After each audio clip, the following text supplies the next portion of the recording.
Oh yeah, so on the power slash, yeah, it feels underpowered now. We'll say that there's a bunch of unlocks in the game. So as you go out in the world, you'll pick up items. I can show you guys that in the menu. But you'll bring those items to the forge, and then you can unlock upgrades, which will let you increase your blade strength, your gun, and you'll eventually unlock charge moves for the heavy attack. And depending on which button you press, directional, you'll do a different kind of heavy attack. So we got another choice here.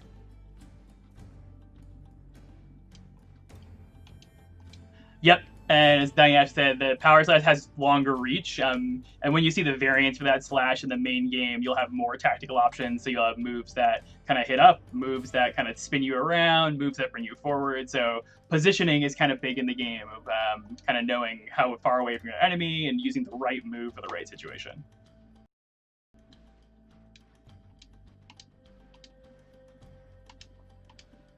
Yeah, and I guess a little context on Alethea, as you said there, she's a Soldner. Basically, sort of a slash being a mercenary and a private detective in the game world.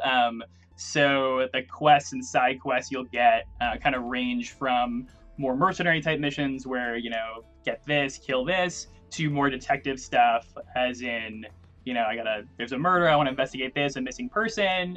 So we try to give you some quests that are more combat oriented, other quests that are a little more dialogue and character centric, and so there's a try to balance of both of those. So for now, let's go into the pub. We can check out this.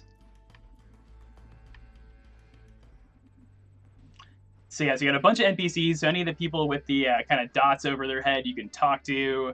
So we'll talk to Renard here. Some dialogue choice too. So certain characters, and Renard's one of them, will keep track of your choices. And so there's a light element of sort of them remembering how you've treated them. So it's kind of an affinity system. So depending on what choices you make early in the game, that may affect sort of the responses and things they can do later in the game. So yeah, characters will remember sort of what you choose and how you interact with them. Let's mess with them.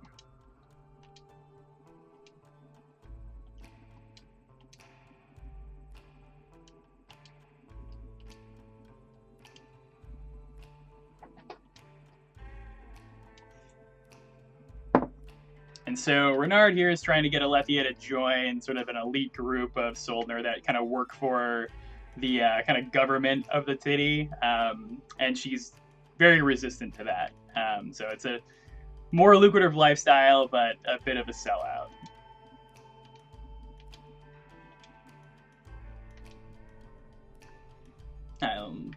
Talk to Vincent over here, who runs the pub, and he's sort of a bit of like a information broker. So you'll kind of go to him to pick up quests. He kind of has his ear to the ground on what's going on in Urkala, so he's a good character to interact with when you come back to the hub world.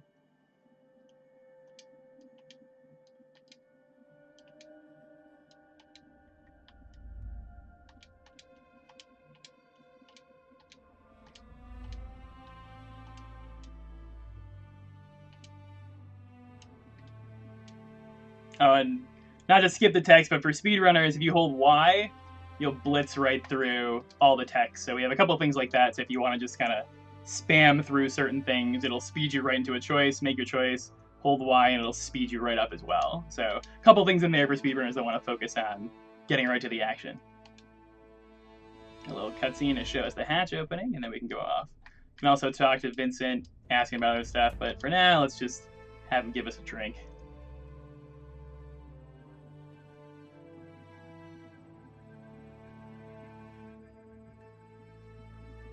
All right.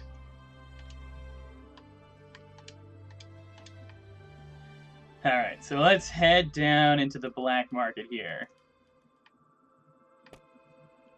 All right, so this morning we kind of updated the demo with some combat tips, tutorials here to kind of explain a little bit more how the mechanics work. So I can kind of mention that quickly here, and I'll talk over it as we go. But you can use your gun to break and stun enemies. And then you can use your roll to evade past them.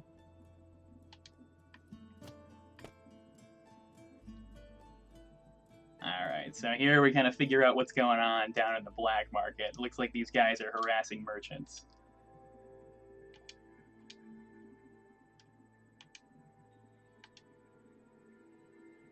How big is the world? It's a good. So in turn, we haven't settled on a length yet. We're going for similar to like Castlevania, Symphony of Night, sort of games like that. But we do have a lot of side quests, and there are different kind of choices you can make through the game. So we're hoping there's a lot of side stuff you can go through and play it again and kind of make different choices and see if there's slightly different outcomes in terms of what characters like you or not. So yeah, we're base length shooting for around something like Symphony, but we're hoping to pack in a lot of side content for players that want to get more out of it.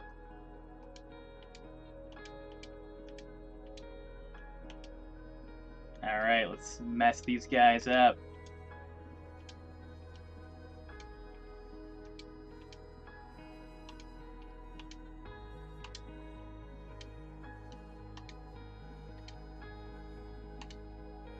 All right.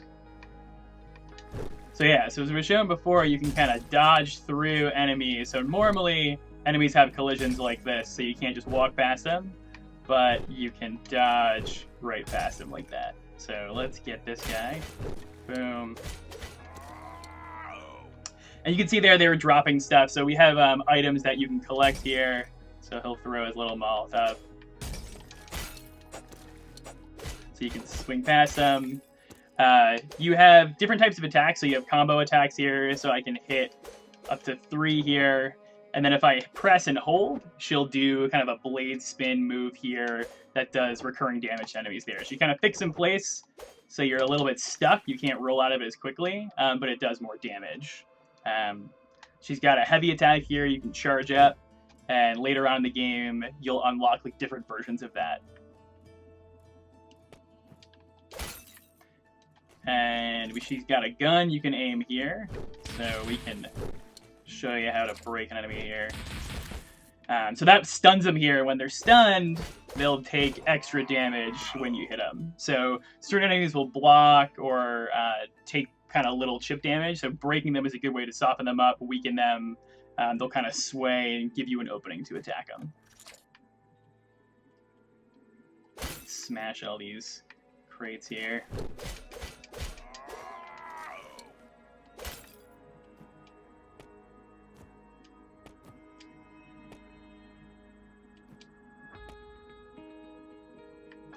Alright, so now we're in another different area here with a couple different enemies. So we've got these laser drones here. So for guys up above, if you jump up and slash up, you can hit aerial guys. Same thing, slice down, slice up, slice in front of you there. So we'll pop down here. Whoop! Run out of that guy. Boom. And here, so we have a couple things like this, so here I can kind of grab the ladder like that. And then find a kind of off the beaten path little secret areas like this. So pick up some health poultices, and you can see those two pop into my quick use slot there. And so when you get a healing item, it'll automatically pop into your quick use slot, so that way you've always got a healing item on hand. So if you forget to assign it, it should auto pop, but you can also pop into the items here, go over to your healing items and kind of assign an item for quick use, and it gives you a little description and what it does. Over here, I kind of mentioned before, there's a light crafting component to the game for upgrading your sword and your blade, and so we kind of have some of these here so you can look at what it's like in the demo. Crafting's not enabled, but it'll be in the full game. So these are the sort of drops you'll collect off of enemies that you'll bring back to the forge. Quest items can go in here too. So there we go. And I can look at my journal and kind of see my quest updated subjected here. And then I have 2 other quests. That spice quest we picked up earlier, we actually collected all the spice. So now we could go back and deliver it to Yokasta if we want to. So over here, up, locked door, and then up here, ledge that I can't quite get to yet. So a little bit of that Metroidvania. So yes, you will get like a double jump and other traversal abilities. So you can kind of go back and pick up things that you couldn't get originally.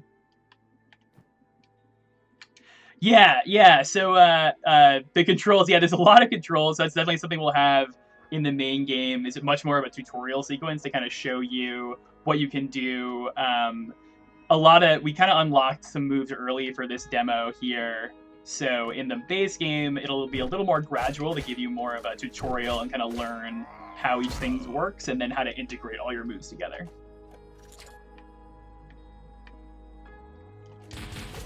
Yeah, thanks on the gun. We actually spent a lot of time kind of figuring out how we wanted that to work.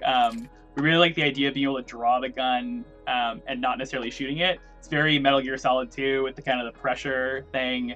Part of the reason we let you do that is later in the game, if you notice now, you can shoot with both X and Y, and those will correspond to different bullet types. So you'll rapidly be able to fire off the correct bullet type for what you're fighting.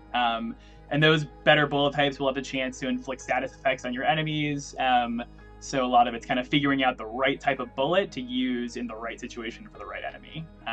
The other nice thing is some people have noticed we've got both a forward evade and a backward evade and kind of wondering, oh, why do you have two there? So if I'm holding the gun, I can backflip and then keep aiming. And same thing with my rolls. So this lets me kind of aim and then close distance with enemies. So. And then we got another little move here, which is her jump kick. The jump kick here doesn't do that much physical damage, but it's a lot of break damage. This is a good way, if you're running low on bullets or you want to engage up front, you can kind of jump and kind of knock them with your kick. And you can see down here, there's an item that I can't get yet, so make mental note, come back, Metroidvania style. All right. So I can show you that kick, boom. So a lot of the moves are designed to kind of be used in synergies, kind of set up combos like that to kind of weaken enemy and then break them. So really, we tried to design it in a way that you're kind of using a lot of your abilities together. So let's get this guy.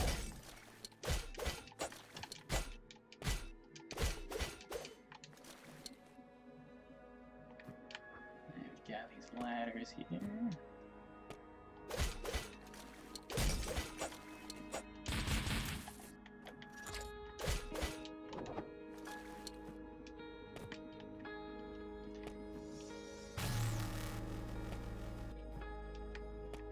Grab some extra health potions.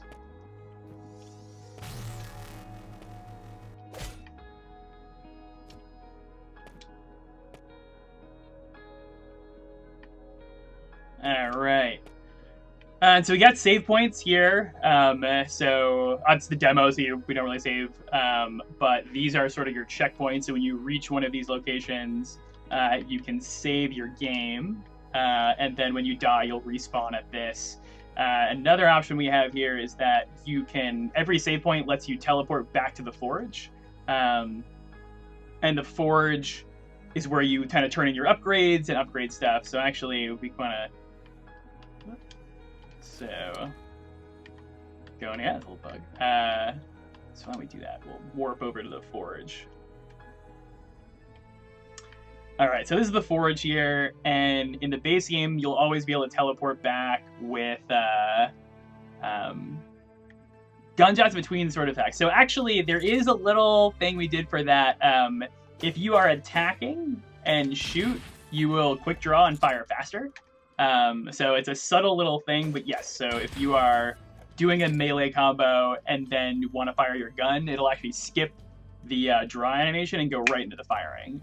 So it's pretty seamless to go back and forth between the two, so you won't actually have to holster or put away your gun to kind of go back and forth. And that's a good way if you need to quickly break an enemy, you didn't quite get enough off in your close range, you can fire off a shot quickly and then switch back to your melee attacks. So here's Brahm. Brahm is the guy, he's the blacksmith. He'll handle upgrading your stuff right now. So, as he said in the demo, he's busy at the moment, but this is where you'll come to unlock upgrades.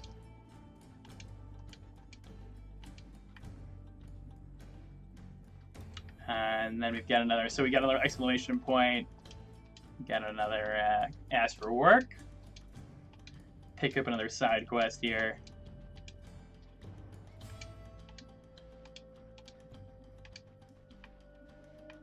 That's another character we can talk to.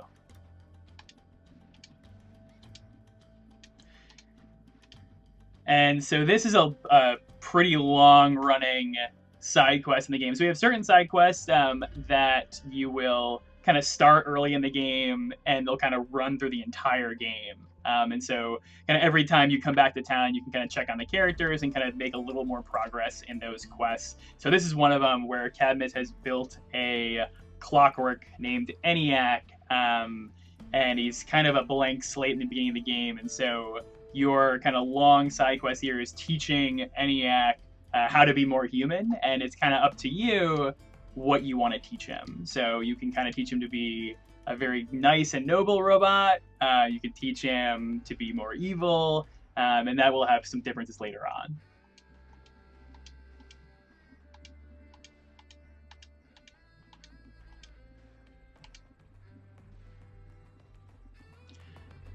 So gun and sword will be your main two weapons.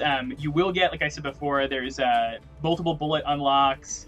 You'll be able to charge up your gun, and you'll get new combo attacks and new sword attacks, plus unlockable heavy attacks.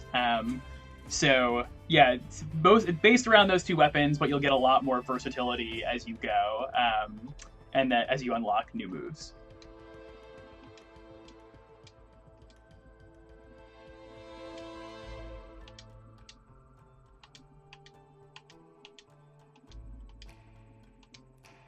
Yeah, so you can kind of decide if she likes a name. It's a Wimpy.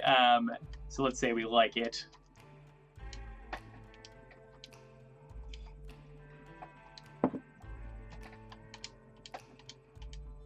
All right. And so if we, want to do part of the quest and come back, we can kind of stop and then come back later. And so you'll see we can now track that in our quest log here. The descriptions on the right kind of update. It's a little bit like Witcher 3, where as you complete quests, the log kind of becomes a description of what you've done. So if it's been a little while since you last played the game, you can pop into your journal and kind of read through sort of what you've done and what you need to do next. All right, let's add this spice quest we worked on before. So we've got all our spice. And yes, you can pet the dog.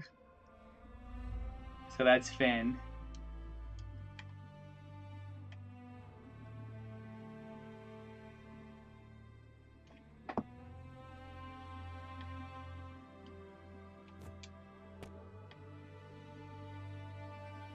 All right. And this guy we didn't see before. He's got a little exclamation point, so let's talk to him. Oh, he's asking about that spice we've got. Let's see. How would he know?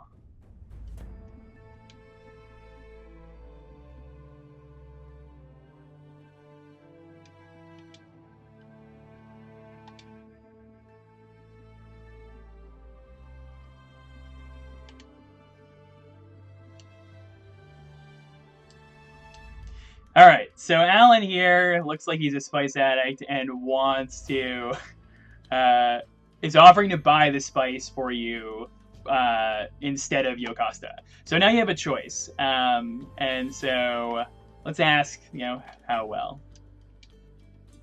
600 scrap. So it's a lot more than Yocasta will give you. All right, for now we'll say sorry, no deal. All right, so you'll notice your quest tracker kind of updates right there, and now you have to make a choice. So you can either bring the scrap back to Yocasta as she asked, or you can sell it to Alan for much more profit. And that will have consequences sort of later in the game, and in the demo it does it right away. So if I were to sell it to Alan, I get much more scrap. But instead, let's go give it to Yocasta, as our original plan was. Let's talk to her about that spice. There we go.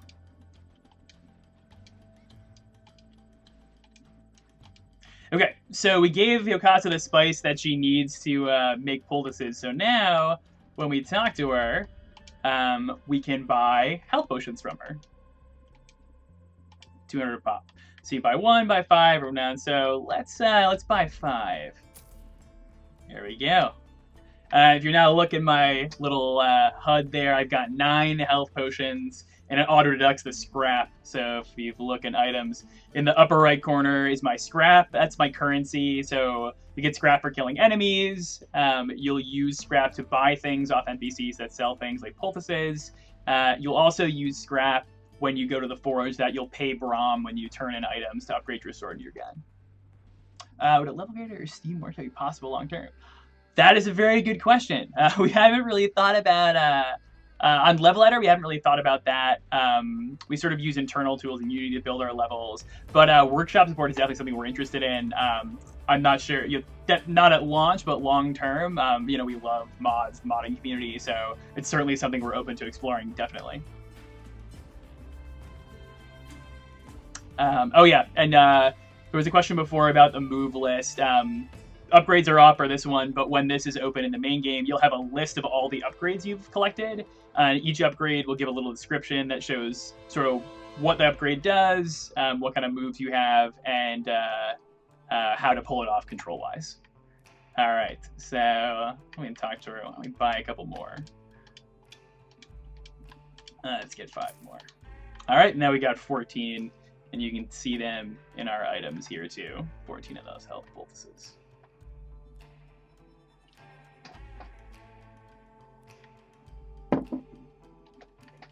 And we can talk to Alan. They'll see, since we already completed the quest for Yocasta, Alan won't buy our the spice anymore. So we have to make that choice permanently.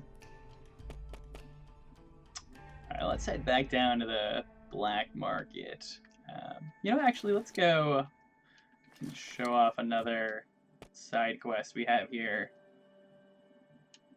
So I mentioned before, some of the side quests are more like the spice quest for the Yocasta, where you kind of go out into the world, smash some stuff, collect items, and then bring them back to your quest keeper rather. There are other quests that aren't combat oriented that are more story relevant. So this Skullduggery in the Slums quest we've got here, talking to Ashmore. I can't go in there yet. So let's drop down and find that Ashmore character.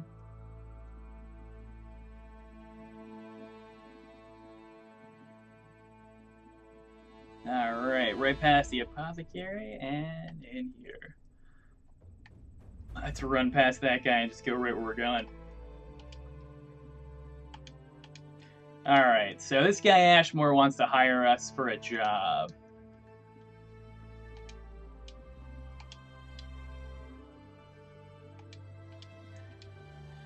And so this is, we thought missing persons, but it is now a murder. And so Ashmore wants us to investigate the murder.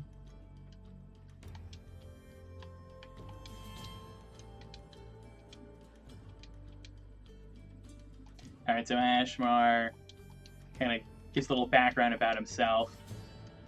Let's skip through this a little bit. So a lot of the side quests will have a lot of sort of flavor text and kind of give you insight into the world. Other places, there's another town in the game called Meropis where a lot of these guys are from, and that's where Renard and some other characters come from.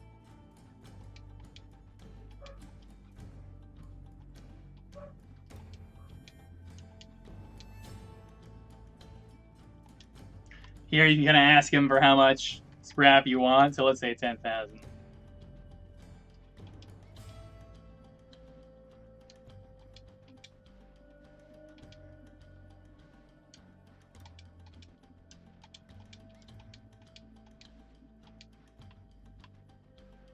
And you can ask him more questions. So if you're not really sure where to go or what you need to do, you can get some more. But for now, we'll just say we'll get to work.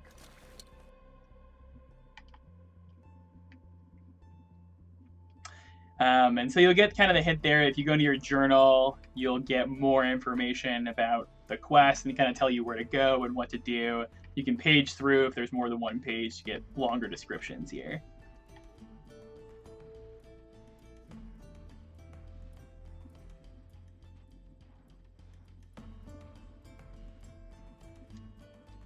go back to that door that we couldn't go in before. It turns out that is the residence. So here we have the crime scene. And so Alethea can look around and inspect the different clues. So let's check out these bottles of whiskey here.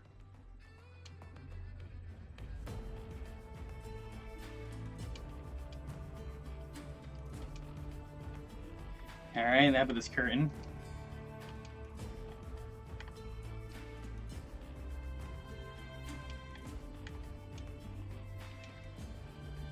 Let's see any other clue. Oh, here we go. Check out this.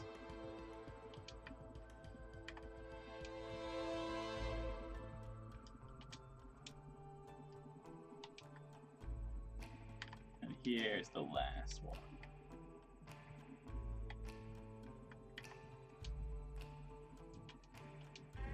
All right, so after you've investigated all the clues, Alethea will kind of put it all together.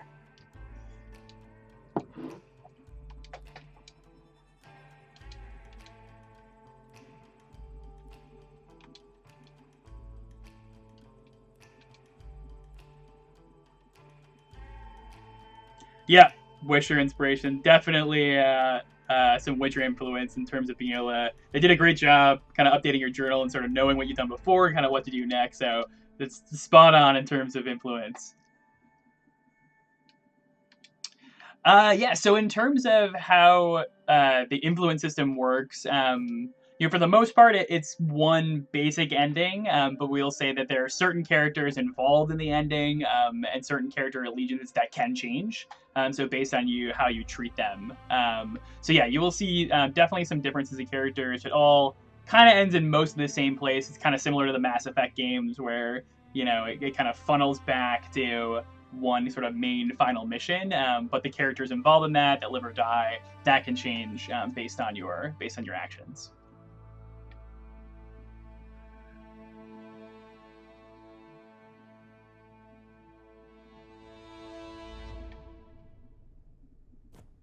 All right, so let's head back down. So I could go in the clinic and investigate the body, but let's go down and head back to the black market and kill some more dudes.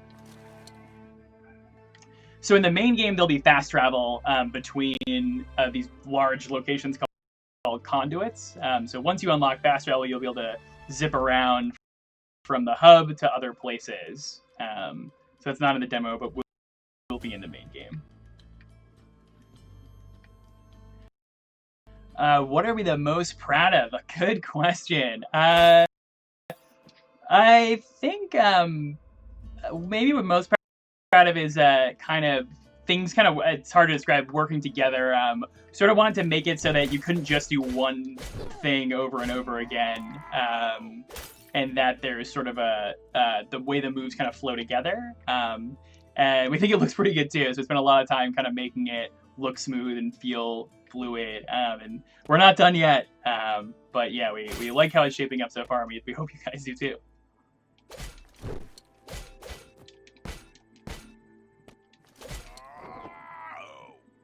And you can see you've got a couple moves here. So if I roll and then slash, I can do my normal slash, but I can actually do a thrust out of my roll here, which gives me some forward momentum and deals more damage. So you have a handful of situational based attacks based on what you're doing. If you're rolling or backstepping, so I can dodge out of there.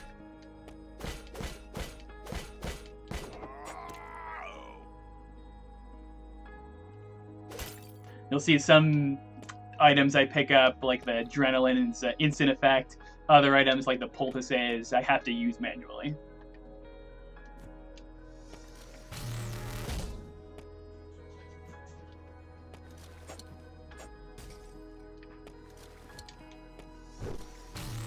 Oh, smack.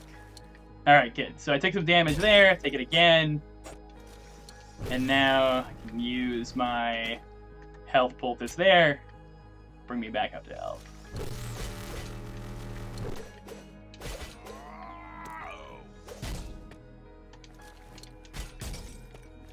The Molotovs will actually do damage to other enemies, so you can kind of bait those bruisers into chucking Molotovs at the Einherjar enemies. So there's stuff like that where you can kind of set up enemies against each other a little bit. All right, and one thing I haven't shown off yet is now, if you look on my health bar there, I'm level 3, so I can pop into my status menu and look at the level up system here. So your blue bar there tracks your level, red bar is health, and these are your stats. You get endurance, strength, dex, luck, and death, and then your actual attributes are on the side there. And so it's kind of just like a Souls game. When you kind of increment, you'll see in kind of the aqua color there how it's going to change my stat values. So you can get a nice little preview before you actually assign the stats. So why don't let's give a little endurance, which gives me more resistance, which is the amount of damage that's absorbed, gives me a lower HP.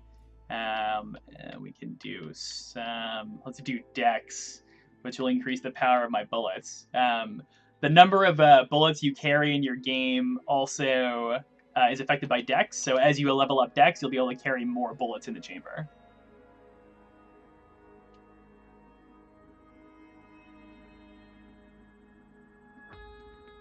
Oh yeah, I'm happy to talk about the story of the team, kind of where we came from and what we're doing, of course. Let's kill that guy. Oh, he nailed me.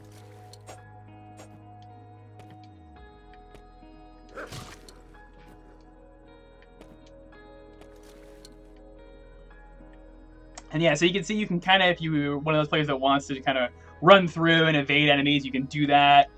You're sacrificing kind of XP and upgrade materials. So, you know, it's kind of up to you. But yeah, if you kind of evade everything, you might be a little underpowered for the boss fights and other things.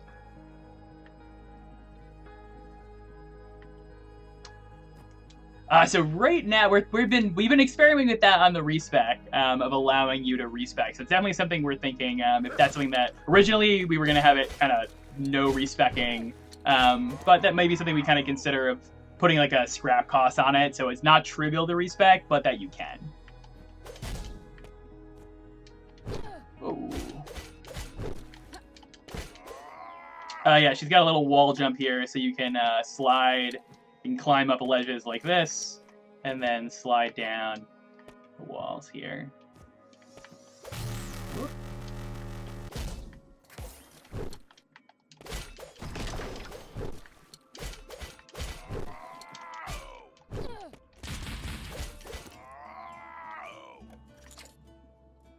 Damn, getting a little sloppy. So yeah, here's a sequence where your wider blade can do more damage, kind of nail these guys.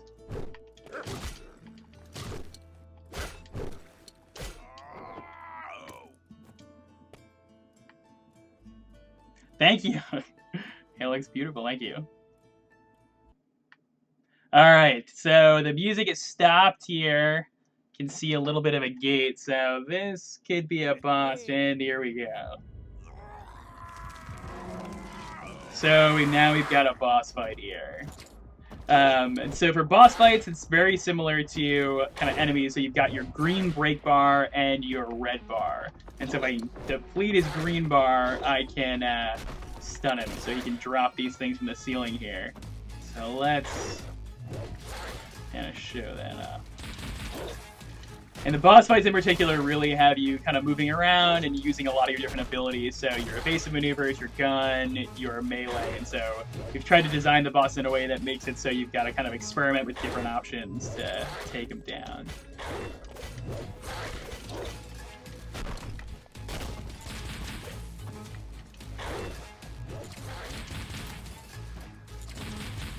So this guy does his roar, and then I can smack him and do quite a lot more damage there. Whoop. So let's...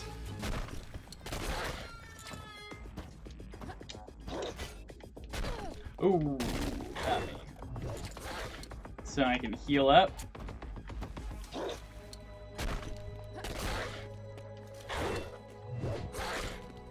Yeah, I hear from Bloodborne, it can be kind of frustrating when you want to try a different spec out, and then when a game's super long like that and can't respec, it's frustrating, for sure.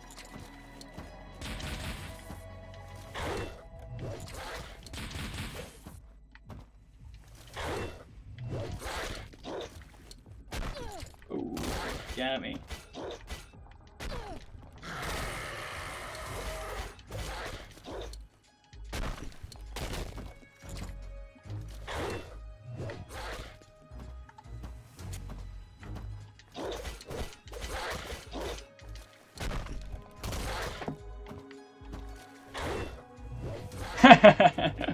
Yeah, I can actually beat him without getting hit, but I'm actually gonna let him kill me here, because if I kill him, it will end the demo.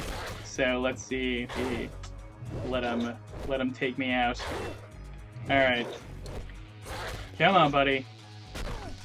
Ooh, yeah, so you can see there's a red effect at the edge of the screen, so as you get lower on health, we do a little vignette. So if you're not keeping a strict eye on your health meter, the game sort of tips you off. Alright. Bam! One more! And she's dead. Alright, so yeah, so when we die from the enemy, will respawn at the last one of these checkpoints that we were at before. So there's no death penalty like in Souls games. You won't lose scrap, you don't lose any experience or anything, but any of the items that we used in that fight are now gone. So you can look, I've got 11, I had 14 poultices, and now I'm down to 11. So you don't get those back when you die, but otherwise there's no respawn penalty. So you want to be careful not to spam all your items, but no scrap or experience loss. Yeah, on the vignette. Yeah, we tried to have something that was big enough that players would notice it, but not so in your face that it's distracting. All right, so let's head back in here.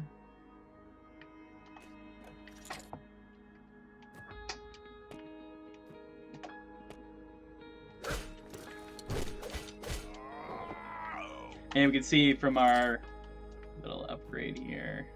There we go.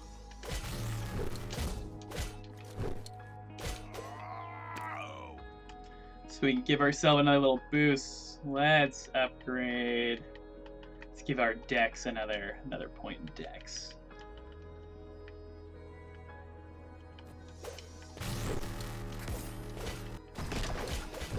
Ooh.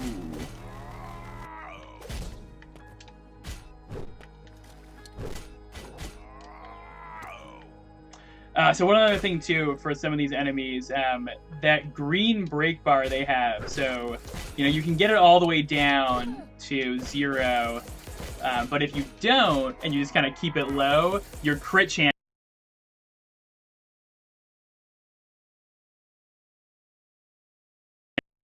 Level up luck will also increase the crit rate and the amount of crit damage. That's one strategy of kind of really using your gun and sword together to really increase your crit rate.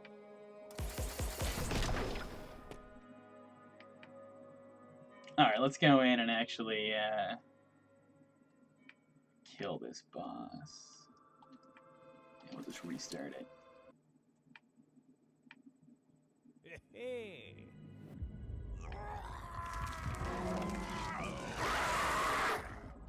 Alright.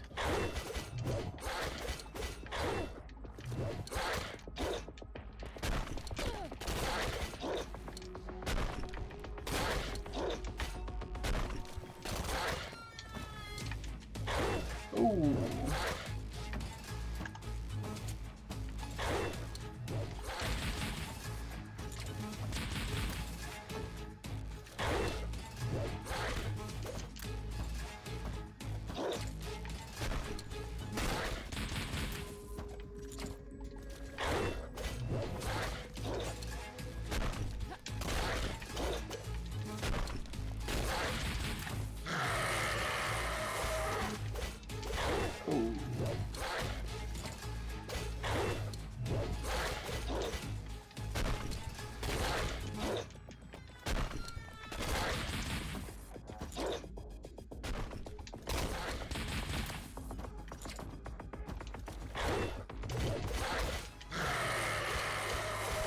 There we go.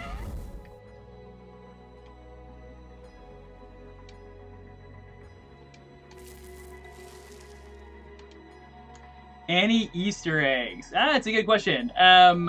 We scattered a couple little items around, little potions in other places. One thing I can just show up. So here there's these little red crystals that you might see on a couple walls and places, and that those will be destructible later on. So a little bit of Metroidvania, and as you level up your heavy attacks, those will be useful in the environment to destroy certain walls and places to get through. So be on the lookout for stuff like that as you upgrade your character to kind of use the abilities that you've learned to go through and find secrets. All right, so that's the end of the Steam demo. We got some more time, so I'll loop it back around. But from there, you kind of go back and kind of finish that quest main game, so we can restart.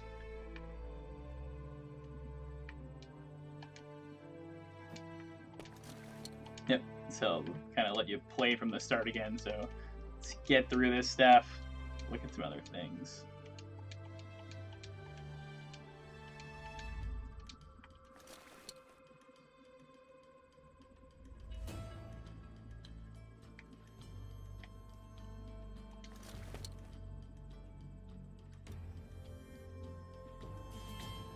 So we'll pick on this again, kind of speed our way through this.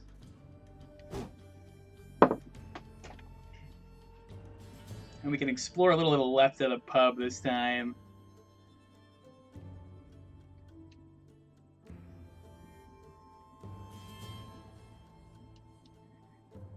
And hit this door here.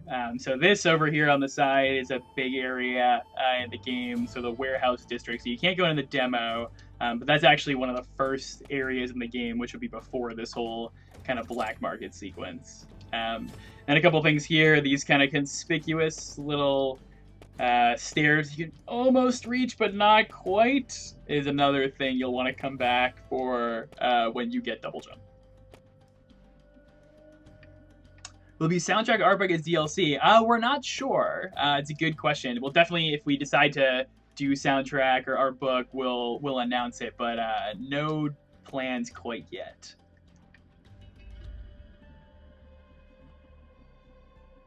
We can talk to Clovis here. He's got a little side quest for us.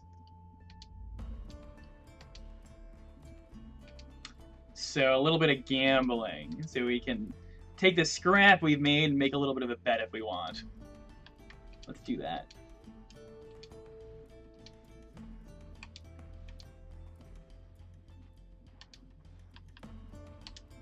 So we can ask about these quad cycle racers and pick one if we want to offer a bet on.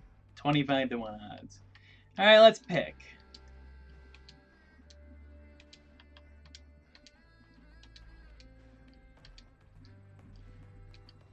All right, we can choose how much scrap we want to bet, so we'll bet 1,000. And so later in the game, so if I talk to him, there's nothing else going on, but after, in the full game, I can come back to Clovis and see if I've collected on my bet, place different bets. So there's a lot of little things like that from some of these side character NPCs that'll let you kind of start things early in the game and see how it pays off, or if it doesn't later on.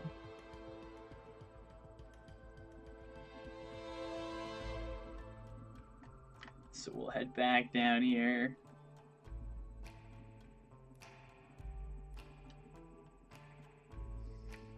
Talk to Vincent again. As I mentioned before, for speedrunners, you hold Y, it'll speed you through to each conversation choice and then right to the cutscenes.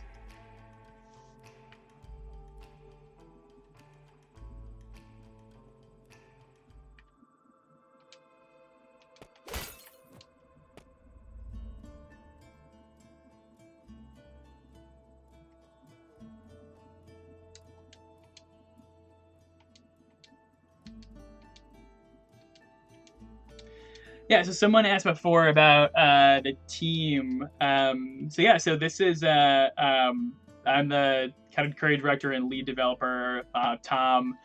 This is actually my first game, so this is the first major project that I've worked on. It's a crazy experience. It's amazing to see all you guys sort of watching us play, and the feedback's been amazing. A lot of the rest of the team has had previous game experience, so we have an incredible team of pixel artists that they're all on Twitter. Thomas Samo on Twitter is our director and does an amazing job. Ben Wolf Noctis, Charlie are other pixel artists that do amazing work. And Tony Lee helping us on code, who did the dialogue system for Unity. So it's a great team that has a ton of last experience. So it's been a great working with them. And yeah, it's exciting for us to do our first thing together.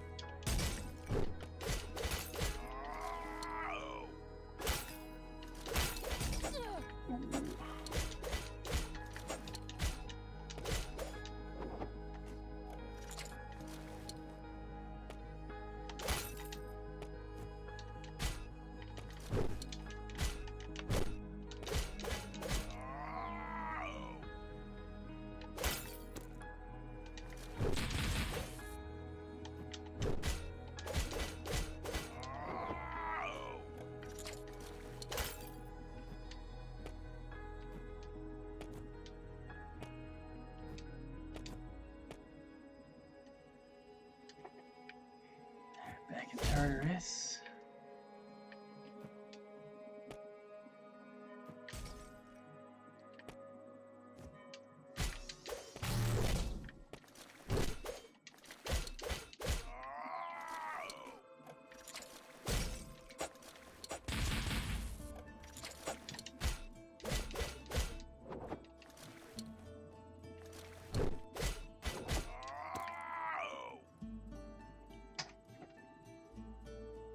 Ooh, favorite attack in the game. Oh, thanks, Thomas. Yeah, so Thomas dropped in the Twitter stuff there. So you should definitely give those guys a follow. They're awesome.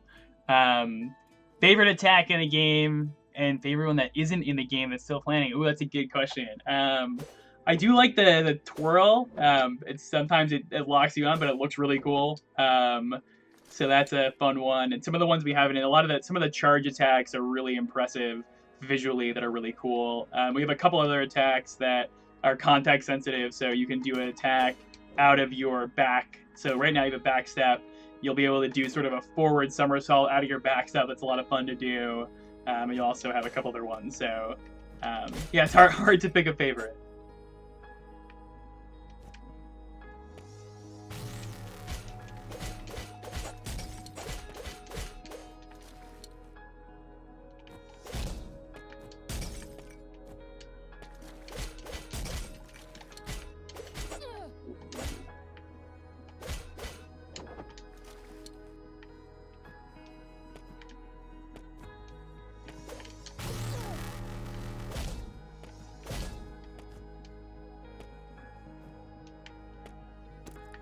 Grab some of those health poultices.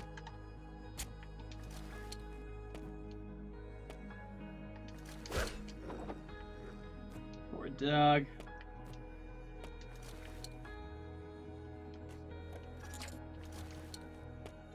You can save here.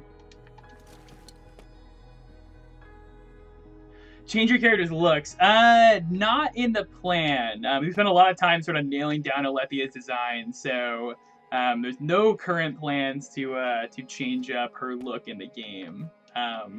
But certainly something we consider later on of like alternate skins like that.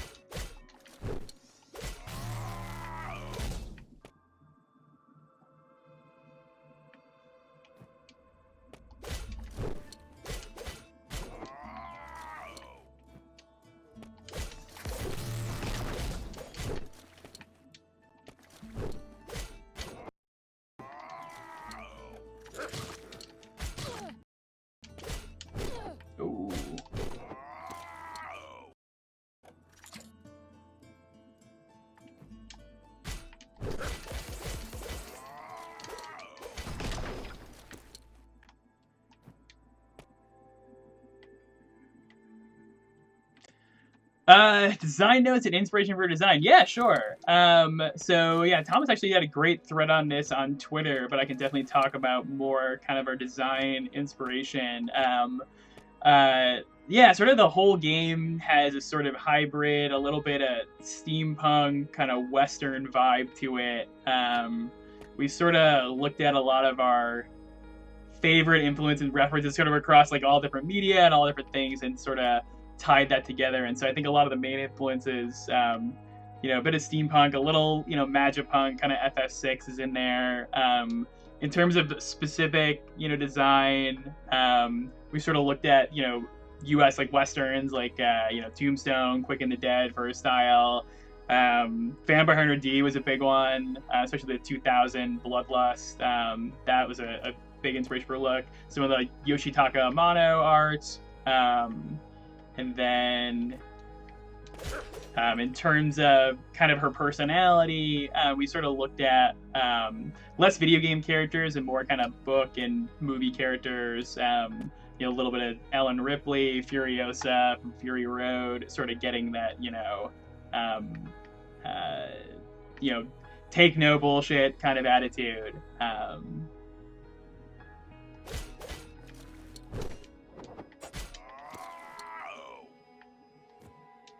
didn't really show off this attack here. You can do a little finisher out of your swirl that gives you a little bit of forward momentum to close distance. Oh, yeah, and Thomas dropped that threat in, so thank you. That's great.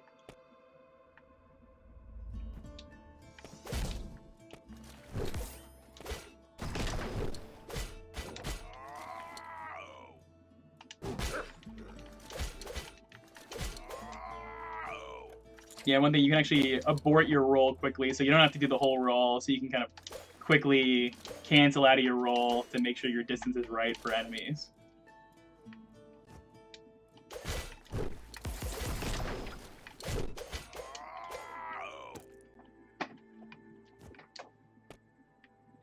Alright, let's see. Any other side quests? We got our Black Market Mayhem. Your quest log, as quests are finished, they'll log and they'll log over here, so you can kind of have a record of what you finished and sort of what rewards you received for it. Okay, we can level up a little bit. Let's try something a little different. So you can see, increase my luck, my resist goes up, crit chance, defense I can increase, and that will give me a little bit of an HP boost, and then absorb more damage on hit. Like I said, my dex is very gun focused. It gives me a little bit of blade attack, but it increased the power of my guns. Strength is more melee focused, but you do get a little bit of an increase to your gun power and resistance. And then endurance is your main way to increase your HP and resistance. You also notice as you level up, you always get a little bit of an HP increase, so your HP will kind of go up as you just naturally level up, and then you can kind of further customize your build by using your stats here.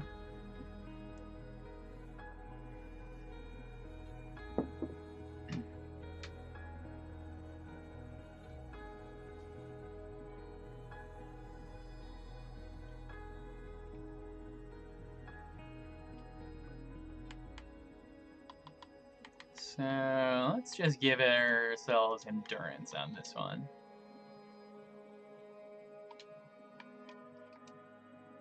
Let's see, I showed out the items, so these are your crafting items. So we had kind of threw a bunch in the inventory, you can kind of get a look at that, but these normally will drop off of enemies. It's a little bit, in terms of ability progression, the sort of the main upgrades, like your double jump, your air dash, you get an air dash, those are drops from bosses usually, and to make sure you get them. Some of the other upgrades, sort of in terms of making your combos more powerful or making your bullet types more powerful, those are more optional. So we sort of make sure you get the base upgrades that you need to progress through the game, but there are opportunities to go out and get materials, farm materials, and further upgrade Alethea more than base levels.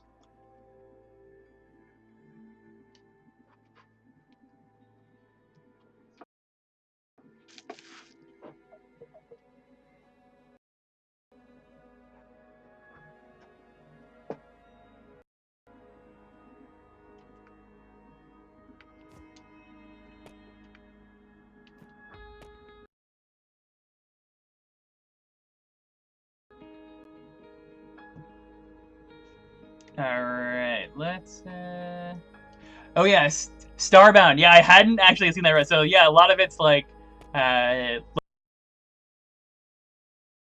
looking at references where people say, "Oh, it looks like that and that," and it's like impossible to see everything. And Starbound's cool, but yeah, I actually didn't realize that wasn't a part of the design process. But it is funny, kind of seeing stuff that you hadn't seen before that kind of looks familiar to the character or similar. So yeah, almost no totally new ideas. Everything's almost been done.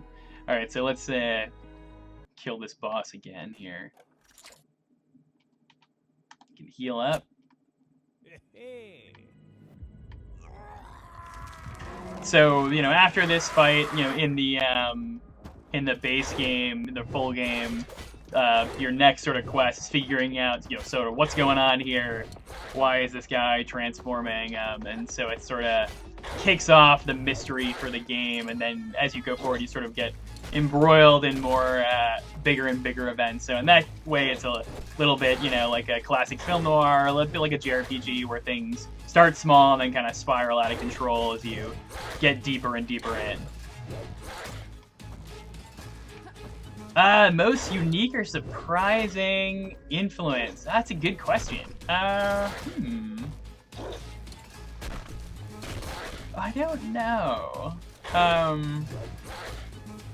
There's definitely some book stuff here. I think a big thing we looked at is sort of when designing the world and the character was less at video games and more at other stuff. So a kind of an influence on the world, kind of the feel. Mistborn by Brandon Sanderson.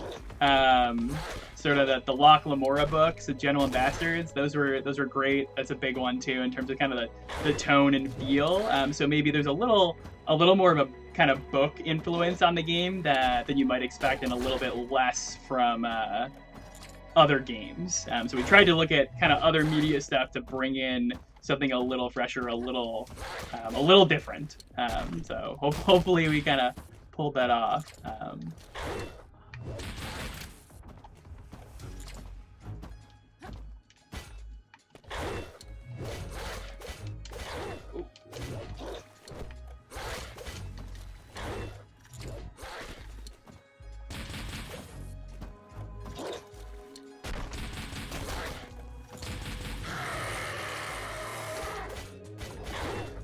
Yeah, so one thing, so when enemies kind of break, they'll have different ways of doing that. So some enemies will kind of, go into that stun state, whereas this guy kind of does a roar at you.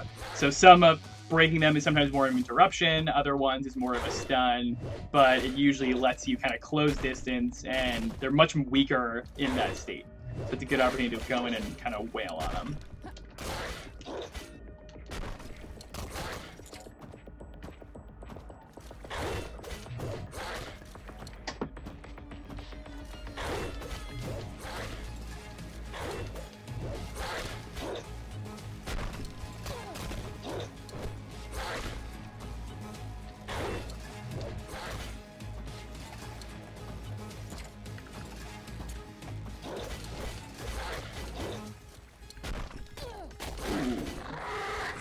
Got him. It's just the first boss in the game. This is the second or third boss in the game. So he's not quite the first one, and he's a little bit dialed back from where he'd be in the main game. So yeah, he's an early game boss, but not the very first one.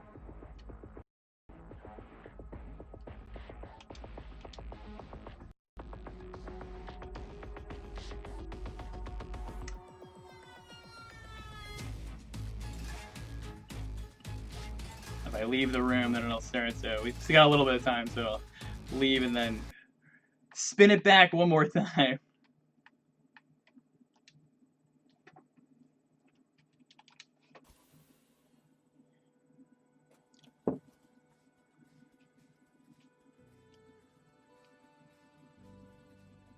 I don't know. It's not on the main page. That is a good question. We wish it were, but yeah, I don't know.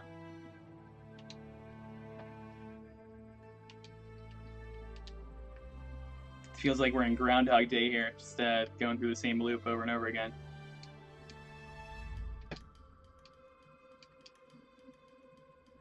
choose a different response.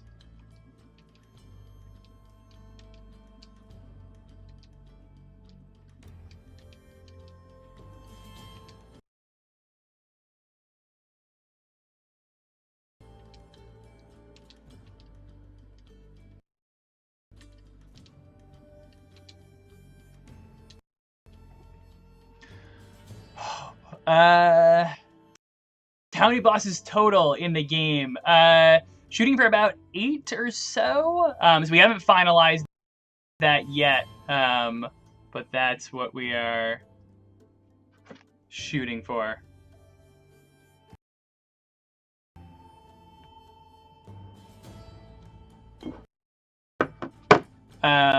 What emotion would you most like players to take away from this game? Like excitement, exploration, another E word. Ooh. Enthusiasm? Maybe would be a good one. That's a good question. Exuberance?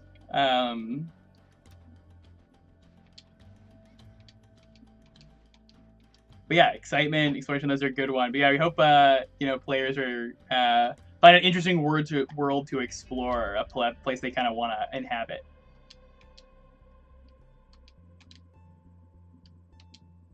Enthrallment, that's a good one. Yeah. We could talk to we can kind of mess with Simon here if we want to.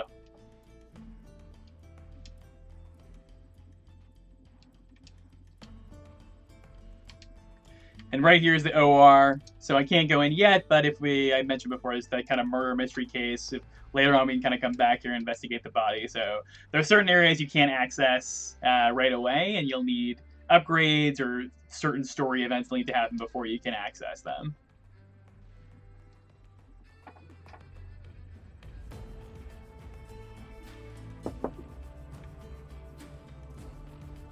Yeah, and I mentioned before on influences, kind of that Western feel was a big one, and you can really hear it in the soundtrack. We tried to kind of come up with something that didn't sound quite like other video games. So another example, kind of for the game itself, we were kind of looking at other references, and so for the soundtrack especially, we kind of looked at film scores, TV scores, try like Ennio Morricone, kind of spaghetti Western kind of feel, kind of something that didn't quite sound like most video games. Oh yeah, tabletop RPG dev. So yeah, I'm a fan of tabletop stuff. I got a copy of Gloomhaven behind me back there. So yeah, it's fun playing board games and tabletop stuff when you're in front of a screen developing all day. But I think it's great looking at other sources, not just your own medium. So you're making a game, look at books and movies and films and tabletop, and you're making something like that.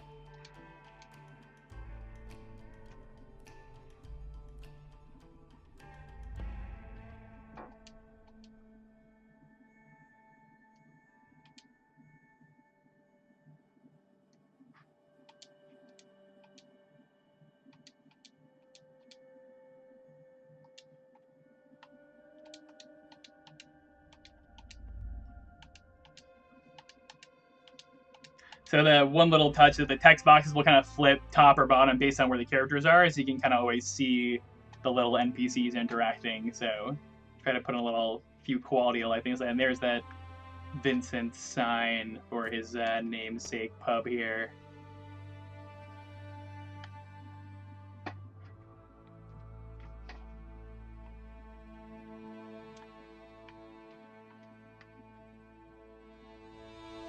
As we can talk to Cassandra again here.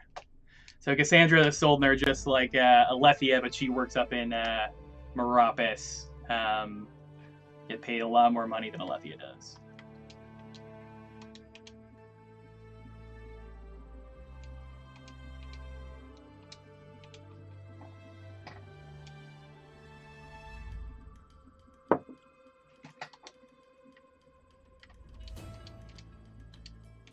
Alright, we'll skip through Vincent's dialogue. We've seen this many times. Head into the black market again. Yeah, tabletop RPG. Great. Yeah, it'd be amazing to see a tabletop, like a little Alethea miniature. Yeah. Yeah. Yeah, he's based on a real corgi, and so he's modeled after our actual real life corgi named Finn.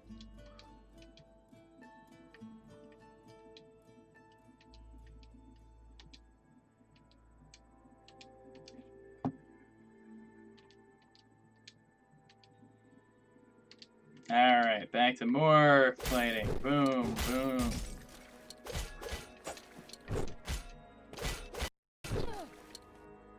Boom!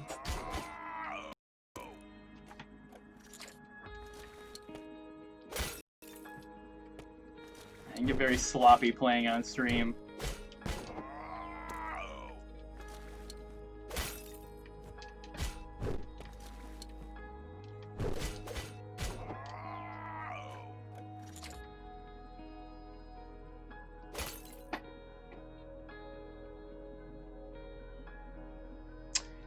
Yeah, so how much influence on dialogues? Yeah, so we kind of talked about this, but there's in sort of the flavor text a lot of influence sort of individual conversations, but certain characters have a light affinity system, so they will kind of keep track of how you respond to them, and so it's very basic, like original Knights of the Republic kind of incrementer, or Mass Effect sort of with the the loyalty thing.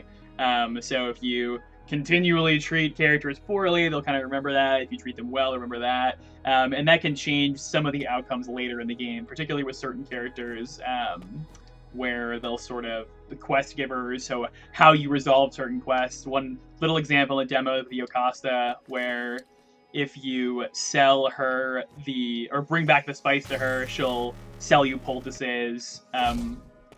If you don't and you sell it to Alan, you'll get more scrap, but then Yocasta will be angry at you later on. So if certain characters don't approve of your actions, that may close off certain opportunities. Of course, it may open them for other characters. So yeah, there's definitely, especially on the side quests, some differences based on how you respond and how you treat certain characters.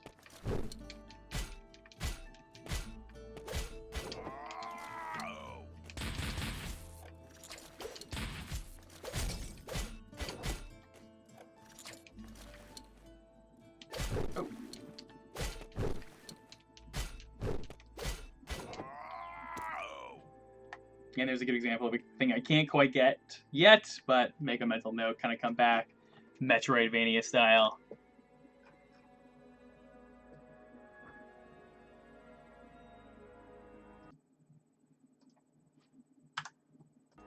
Oh yeah, main character's personality. I didn't see that end there. So yeah, so we kind of think of Alethea a little bit like Geralt in The Witcher, where she kind of has more or less a formed sense of morality and a sense of self, but on the margins you can definitely sort of play with that and modify that.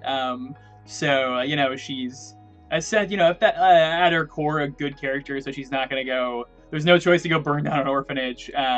But you can be a little more smarmy. You can do certain things that are a little less savory.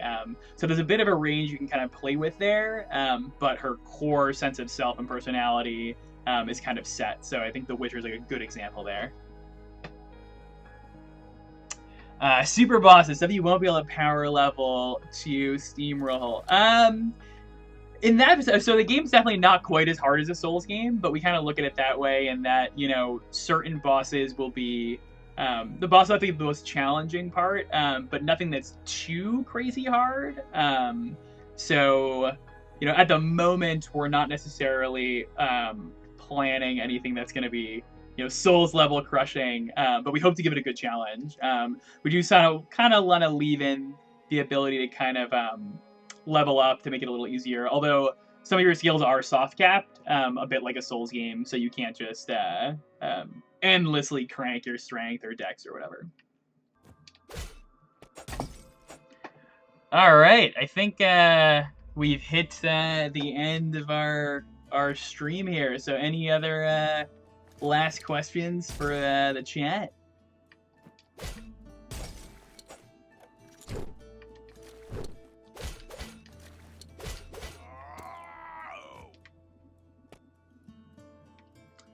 Post-game content aside from completed side. That is still to be determined. So yeah, we're still trying to figure out what that might look like without spoiling too much in the story. But yeah, so we're definitely considering what post-game stuff might look like. Release date, so this year. Don't have anything firmer than that, but 2020.